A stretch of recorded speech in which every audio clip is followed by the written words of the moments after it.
فاقرؤوا ما تيسر من القرآن.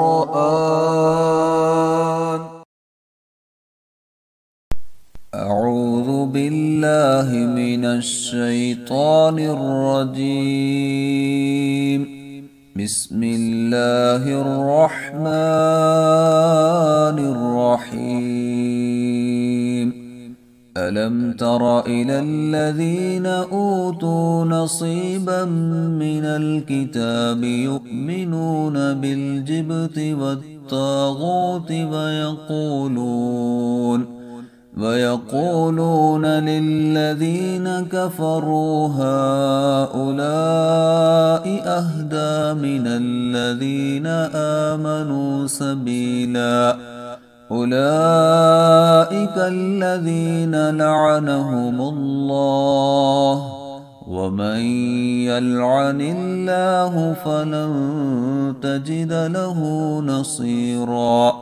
أم لهم نصيب من الملك فإذا لا يؤتون الناس نقيرا. أم يحسدون الناس على ما آتاهم الله من فضله، فقد آتينا آل إبراهيم الكتاب والحكمة وآتيناهم ملكا عظيما.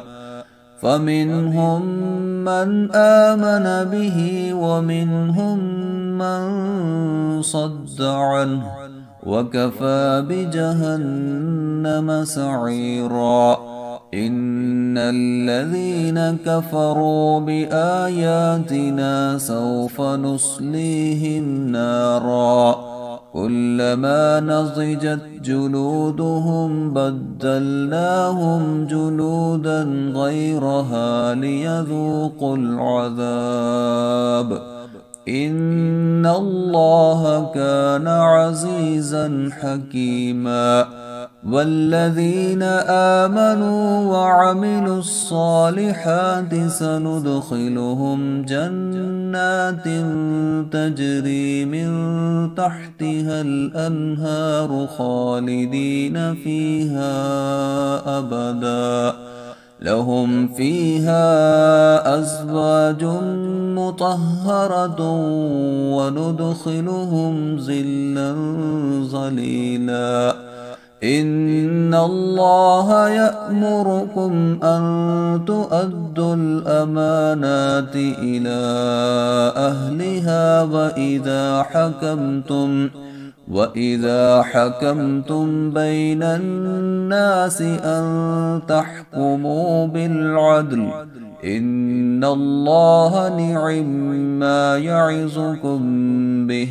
إن الله كان سميعا بصيرا.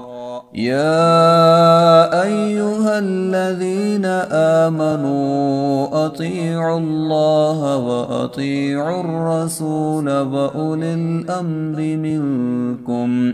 فإن تنازعتم في شيء فردوه إلى الله والرسول إن كنتم تؤمنون بالله واليوم الآخر، ذلك خير وأحسن تأويلا.